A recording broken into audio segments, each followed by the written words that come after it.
Et on se retrouve aujourd'hui sur le BTC face au dollar qui devrait breaker à la baisse. Il faut le savoir, quand on voit une pattern simple de triangle, il faut bien entendu privilégier ce break de continuité de tendance juste avant. Donc c'est-à-dire, attention, on ne part pas sur du long terme et donc pas cette tendance-ci. Attention, mais on parle bien de la petite tendance indiquée juste avant, et bien ce triangle ici que vous voyez ici à l'écran, qui est bien tout simplement des bougies rouges. Également, vous le savez, pour ceux qui me suivent personnellement en Elliott Wave, je ne suis pas strictement bien en fait dans un triangle. Malgré tout, je l'ai indiqué à l'écran pour après expliquer des choses beaucoup plus simples, mais je suis dans quelque chose de beaucoup plus complexe, vous l'aurez compris, qui est celui-ci en fait un réel décompte déjà impulsif baissier. Donc on est déjà pour ma part à la baisse, même si ça consolide depuis un moment. Je suis déjà dans mes vagues impulsives baissières, dans la 1, dans la 2, et on attend vraiment le break baissier pour indiquer maintenant la 3, petit rebond de 4 et puis terminer avec une 5. On va regarder ça ensemble bien entendu durant cette vidéo-ci. Je vais expliquer comme dit les choses également beaucoup plus simples pour les tout néophytes qui veulent également essayer de se positionner sur un trade. Malgré tout, comme toujours, vous le savez, je dois faire une toute petite intro. Et petite intro faite, maintenant comme toujours vous le savez également, je dois remercier les personnes qui font des donations pour soutenir la chaîne. Je rappelle, c'est parfois des choses qu'on oublie, mais enregistrer des vidéos, partager, faire le travail en amont, et etc. etc. et la pédagogie également que j'essaye d'apporter dans mes vidéos, c'est quelque chose qui demande du temps, et quelqu'un qui est récompensé pour le temps qu'il dépense, qu'il partage, finalement c'est quelqu'un qui va continuer dans le temps et perdurer. Ça fait déjà 3 ans qu'on est ensemble et donc très heureux bien entendu de continuer en votre compagnie. Malgré tout également, ces donations, si vous voulez aider la chaîne et ce partage de temps, etc., vous pouvez le faire, et ça fonctionne en plus de ça par palier pour ceux qui ne seraient pas encore au courant. Ces paliers, vers les premiers en plus de ça, je vous envoie en contrepartie toutes les règles d'Elliott en français. Ainsi, par vous-même, c'est très simple, vous pourrez également être le plus rapidement autonome, faire également le suivi de ce PDF par rapport à mes vidéos de tous les jours. Finalement, mes vidéos, c'est également un cours, un suivi tous les jours sur comment on développe les vagues, etc. Et tout cela par vous-même. Je reprécise, ce PDF, je l'ai écrit de manière concise, comme ça, par après, vous apprenez ça de manière rapide et non pas avec 400 pages en 12 volumes, etc. pour qu'après, vous puissiez dire, moi, j'ai lu autant de pages. Non, l'objectif, c'est au contraire d'avoir du contenu, de la connaissance rapide, et puis c'est tout. D'accord ? Donc maintenant, ça c'est fait, ça c'est dit. Merci à tous et on part enfin directement dans l'analyse. J'ai même envie d'ailleurs, avant de commencer dans une analyse entre guillemets plus complexe avec des vagues, plus complexe, et donc c'est-à-dire en fait un travail plus fourni, partir sur le simple. C'est-à-dire qu'on peut lire de manière chartiste très simple un triangle, d'accord ? Un triangle très rien de compliqué. On indique ici une résistance oblique, donc en blanc, ici cette résistance ici oblique qui est indiquée, et également le support oblique, d'accord ? Là maintenant, c'est donc un triangle que l'on peut indiquer depuis le 8 septembre, en tout cas ces zones de date, d'accord ? Donc ici, il faut savoir également une chose, c'est que quand on voit un triangle indiqué sur son écran et qu'on n'analyse pas plus profondément, mais qu'on s'arrête vraiment aux figures chartistes simples, il faut savoir une chose, c'est que le triangle est continuité de la tendance, d'accord ? Donc c'est-à-dire que dans cette tendance-ci, comme je l'ai dit en tout début de vidéo, il faudra privilégier un break à la baisse et non pas, d'accord, c'est très simple, un break à la hausse. Ça peut breaker à la hausse, je ne dis jamais que ça ne peut pas. Et c'est pour ça que quand on fait du trading, vous le savez très bien, attention, trader, pas investisseur. Si vous ne comprenez pas les termes que j'utilise, je rappelle, c'est que vous n'êtes pas un trader, vous faites tout ce que vous voulez, mais en fait vous n'êtes pas trader. C'est-à-dire que c'est pour cette raison-là, si jamais ça devait breaker à la hausse, on met ensemble encore et toujours des stop-loss. Et ça a déjà été vu dans les vidéos précédentes. J'ai déjà expliqué également où placer ce stop-loss-là, il me semble, etc., etc. Donc ça, c'est vu. La sécurité était mise, bien entendu, par rapport à ce point d'exposition au cas où on breakerait à la hausse. Mais malgré tout, on a ouvert ensemble, vous le savez très bien, on a privilégié l'ouverture de short, c'est-à-dire que maintenant on a un stop loss et on s'attend à ce que le break se fasse au contraire de vers le haut, mais plutôt vers le bas. Donc là maintenant, on va regarder ensemble d'ailleurs pour ceux qui voudraient faire un petit trade, c'est-à-dire entre guillemets ceux d'ailleurs qui sont déjà rentrés, donc parce que les positions de vente ont été données, etc. dans les vidéos suivantes. Donc maintenant, je vais continuer ce suivi de positions de vente, de short, d'accord ? Attention bien entendu, c'est du BTC à crédit et des choses comme ça. C'est pas vos vrais BTC que vous vendez d'investissement. Je rappelle, mais beaucoup de précautions parce que beaucoup de néophytes pensent que je parle de leur BTC, de leur vrai BTC. Non, d'accord ? Il y a des plateformes, etc. qui sont faites pour les traders, d'accord ? Donc si vous êtes juste avec un portefeuille simple, ce n'est pas à vous que je parle. Maintenant, gros disclaimer fait, mais c'est-à-dire que grossièrement, on va partir maintenant pour les traders et voir dans un trade entre guillemets court quels sont les différents paliers de rachat, de sa position de vente. D'accord, on va regarder ça maintenant. C'est-à-dire qu'on va partir en fait sur le graphique, vous le savez, un peu plus complexe. Donc ici, boum, j'ai besoin de ce graphique-là, j'ai besoin de travailler vraiment ceci, ou sinon, c'est bizarre, mais je n'arriverai pas à mettre mes paliers intermédiaires pour ce petit trade. Donc ici, rappelez-vous, si vous voulez jouer le gros trade, il y a des paliers vraiment plus importants qui descendent même jusqu'à 1 700 $. Donc encore une fois, c'est une question de stratégie de palier.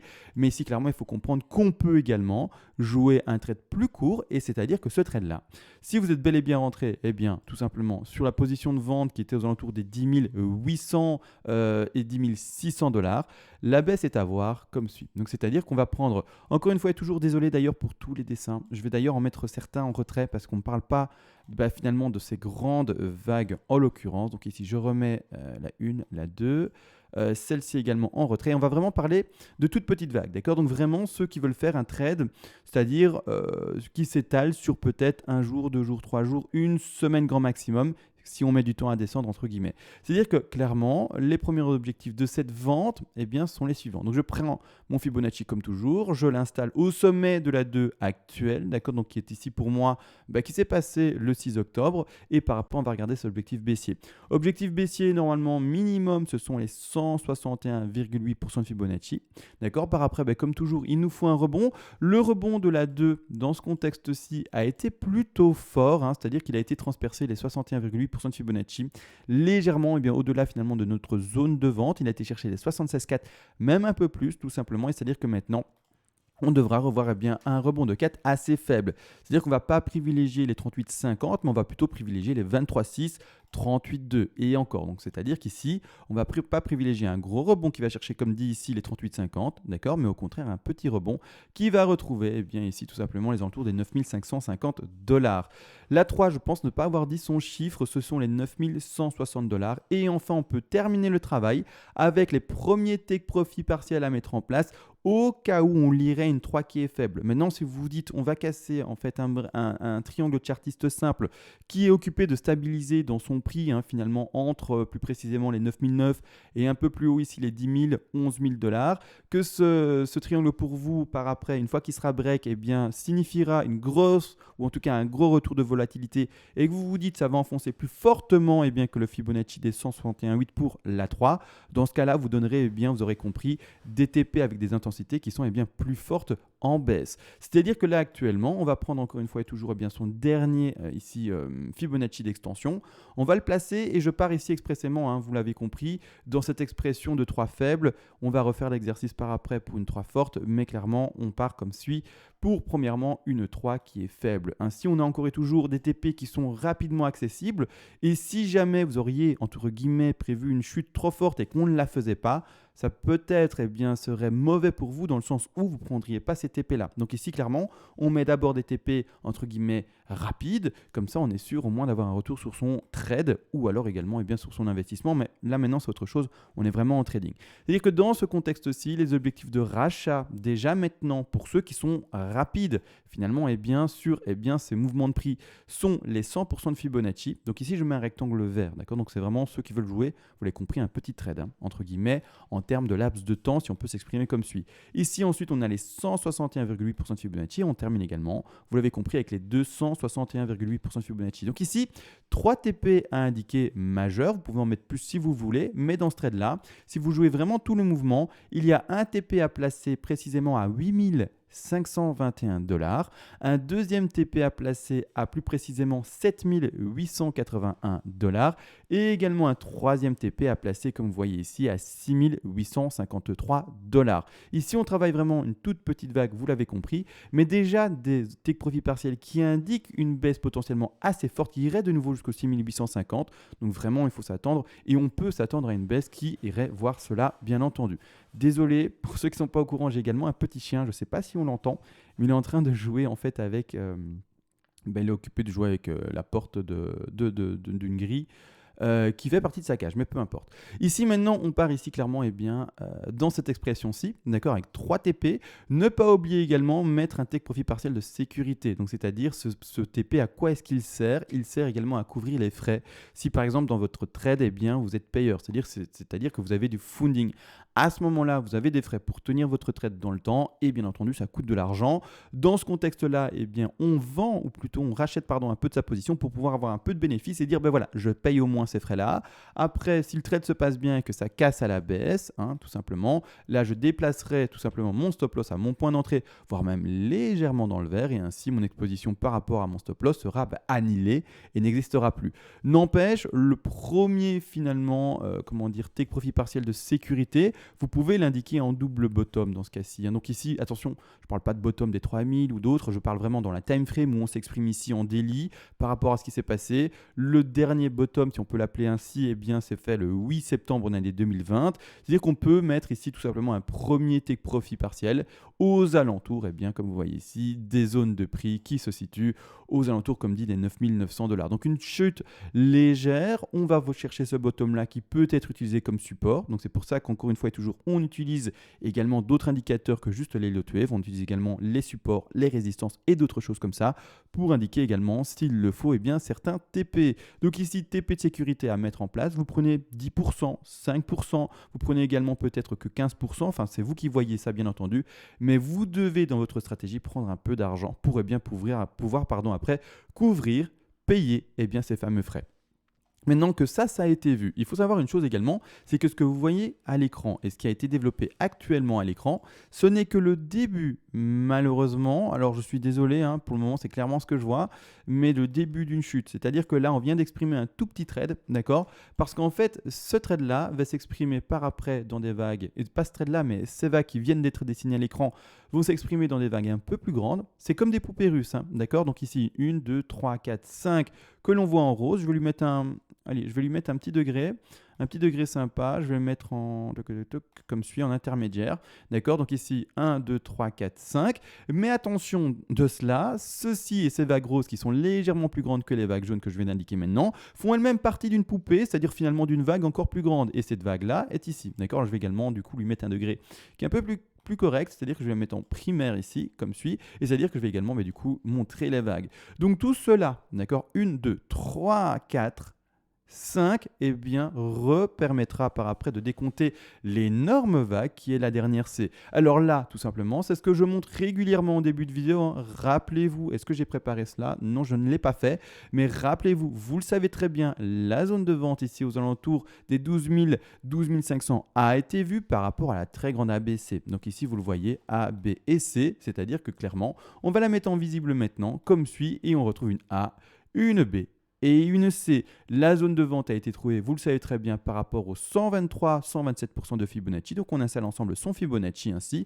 La zone de vente, je l'ai mal placé, voici, se retrouve bel et bien ici. On a fait un léger pic au-dessus, aux alentours des 12 497 $. Et par après, on a une réaction baissière.